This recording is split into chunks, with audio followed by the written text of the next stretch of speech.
Doctor BR Ambedkar రాజ్యాంగాన్ని అమలు చేసేందుకు కంకణబద్దులు కావాలని చెప్పేసి మరి కంకణబద్దులై మనం అవైపు కృషి చేస్తా ఉన్నాం. మన దేశవ్యాప్తంగా కూడా నరేంద్ర మోడీ ఆటలు సాగినట్టు ఉత్తరాది రాష్ట్రాల్లో ఆయనకు ఓటమి మరి ఆ ఓటమి అంచంలో ఉన్నాడు. అందుకనే గెలిచే ప్రసక్తి లేదు. అందుకని ఇక్కడ నాటకాలు ఆడుతా ఉన్నారు, ఏదో గెలవాలని చూస్తా ఉన్నారు. ఇక్కడ మనందరికీ కూడా తెలుసు బండి సంజయ్ ఎవరు, ఎక్కడి వాడు, ఆయన ఏం చేశాడు, మన ఉస్మానాబాద్ ప్రాంతానికి మట్టి కట్టెలు ఇచ్చాడా, మన గౌరీ రిజర్వాయర్, మన గణిపల్లి రిజర్వాయర్, లేకుండా మన సాగునీరు ఒక్కసారి మాట్లాడాడు. ప్రశ్నిస్తా ఉన్నాను, చెప్పండి, మాట్లాడాడా? బండి సంజయ్ ఎప్పుడైనా ఈ ప్రాంతంలో తిరిగినాడా? ఏమైనా పని చేశాడని అడుగుతా ఉన్నాను.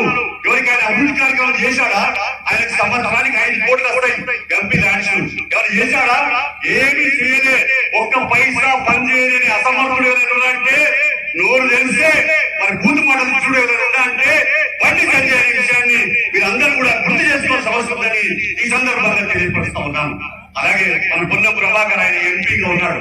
అప్పుడు తెలంగాణ కూడా పోట్లాడిండు. ఇప్పుడు స్టే చేస్తే కూడా పార్లమెంట్ లో ఆయన మీద మరి నిప్పులు పడే పరిస్థితి ఉంటే కూడా భయపడకుండా ప్రత్యేక తెలంగాణకి పోయి గట్టిగా పట్టుపట్టి గెలిపి ప్రయత్నం చేసిన వాడు, అనేక ప్రశ్నలు అసెంబ్లీ పార్లమెంట్ వేసిన వాడు ఎవరైనా పొన్నం ప్రభాకర్ అనే విషయాన్ని కూడా ఇక్కడ మన అందరం కూడా అర్థం చేసుకోవాల్సిన అవసరం అని తెలియపరుస్తా ఉన్నాను.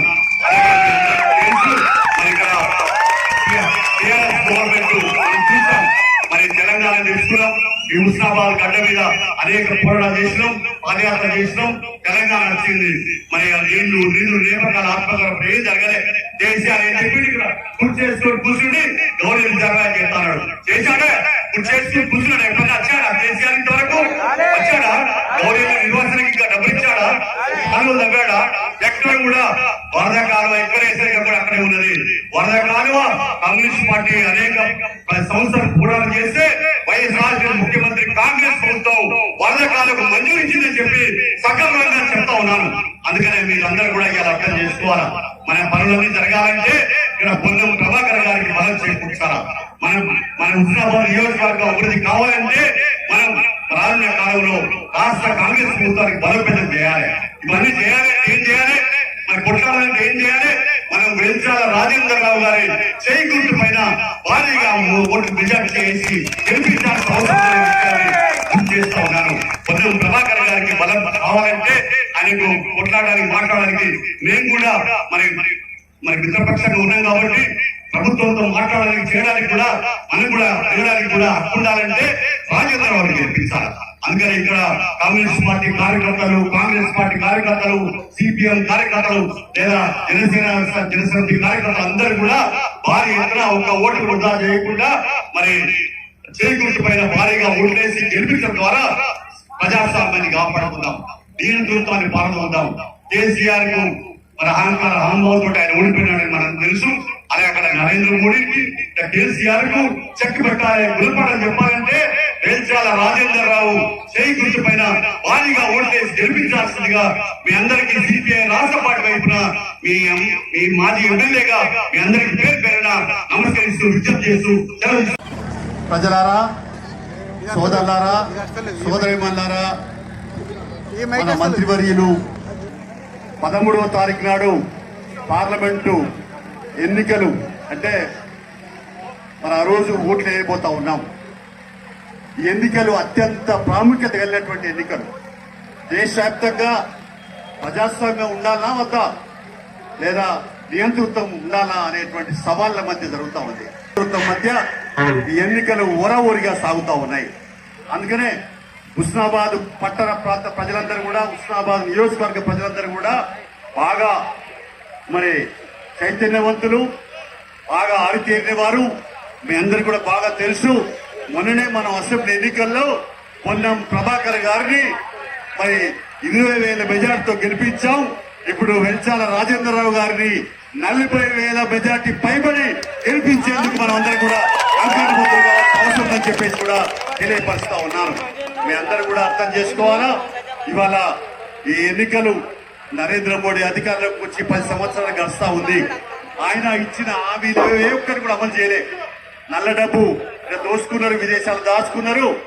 72 లక్షల కోట్లు ఉన్నాయి. నన్ను ఓట్లేసి గెలిపించండి, నేను బీసీ వాళ్ళను, ఛాయ్ వాళ్ళను, రైల్వే స్టేషన్ లో ఛాయ్ పోసిన కుటుంబం వచ్చాను, నాకేసి గెలిపిస్తే నేను ఆ డబ్బు తీసుకొచ్చి ప్రతి కుటుంబానికి 15 లక్షల రూపాయలు ఇస్తా అని చెప్పినాడు. కానీ ఒక్క పైసా కూడా ఆయన మరి జన్మన్ ధన్ ఖాతాలు మరి ఓపెన్ చేసిన జీరో, మరి అకౌంట్ ఓపెన్ చేసిన ఒక్క పైసా కూడా జమ చేశాడు అడుగుతా ఉన్నారు. ఎవరికైనా జమ చేశాడా? ఎవరి ఖాతాలో జమ అయిందా? నరేంద్ర మోడీ డబ్బు జమ చేశాడా అడుగుతా ఉన్నారు. చేశాడా? అందుకనే ఆయన ఇంకోటి 2 కోట్లు సంవత్సరానికి ఉద్యోగాలు ఇస్తారు. అది కూడా ఇయ్యలేదు. ఇక ధరలు చూస్తే పెట్రోల్, డీజిల్ మండిపోతా ఉన్నాయి. సిలిండర్ ధరలు చూడండి 423 కాంగ్రెస్ గవర్నమెంట్ ఉన్నప్పుడు ఉంటే నేను కరెక్ట్ చెప్తా ఉన్నాను, వాస్తవం చెప్తా ఉన్నాను.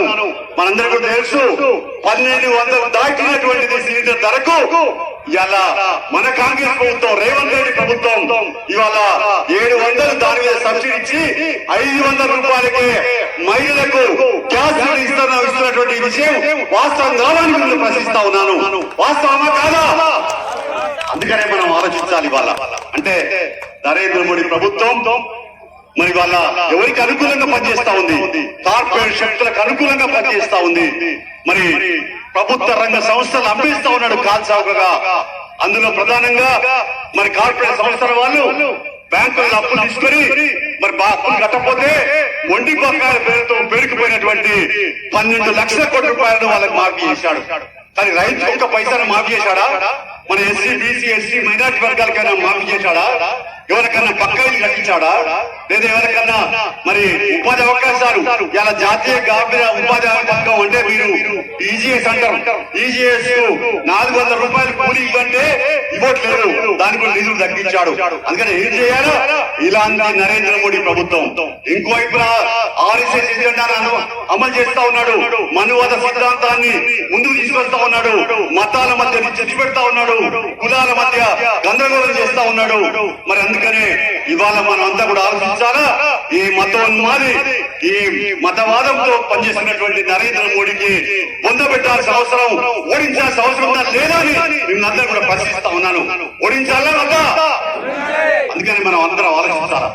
ఇంకోవైపు చూస్తే మరి నరేంద్ర మోడీ ప్రభుత్వం పూర్తిగా నియంత్రిత పోకడలతో పరిపాలన సాగిస్తున్నటువంటి విషయాన్ని మనం ఒకసారి గుర్తించుకుంటూనే మరి ఇంకో వైపున ఇవాళ డాక్టర్ బిఆర్ అంబేద్కర్ గారు ఇక్కడే మన విగ్రహం ఉన్నది. మన ఉత్సవాల్లో నడిగుడ్లో పెట్టుకున్నాం. డాక్టర్ బిఆర్ అంబేద్కర్ అసలు రాజ్యాంగాన్ని కూడా ఆయన పూర్తిగా మార్చేటువంటి రాజ్యాంగాన్ని మార్చా అంటా ఉన్నాడు. డాక్టర్ బిఆర్ అంబేద్కర్ గారు ఎస్సీలకు, బీసీలకు, పేద వర్గాలకు, ఎస్టీలకి రిజర్వేషన్ కల్పించి వాళ్ళకు కూడు, గుడ్డ, నీడ, విద్య, వైద్య సౌకర్యాలు కల్పించేందుకు ఆ రాజ్యాంగంలో హక్కును పొందుపరిచాడు. ప్రశ్నించడానికి అవకాశం కల్పించాడు.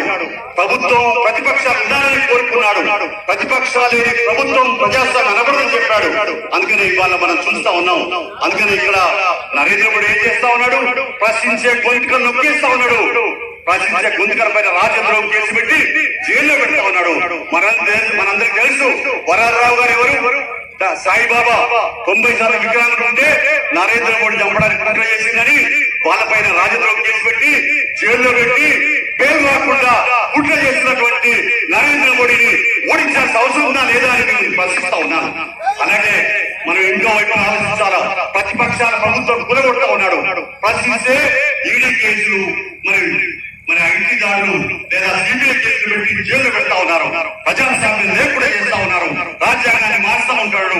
కుల జనగణమన లెక్కలు చేయమంటే జనాభా ప్రాతిపదికన మనకు లెక్కలు కావాలంటే జనాభా లెక్కలు చేయట్లేదు. మనం అడుగుతా ఉన్నాం. జనాభా ప్రాతిపదిక లెక్కలు చేస్తే ఇలా బీసీల సంఖ్య పెరిగింది, ఎస్సీలు పెరిగింది. వాళ్ళకు ఆ ప్రకారంగా రిజర్వేషన్ రావాలి. అందుకని ఇలాంటి సమస్యల పైన మరి మనం ఆలోచిస్తా ఉన్నాం.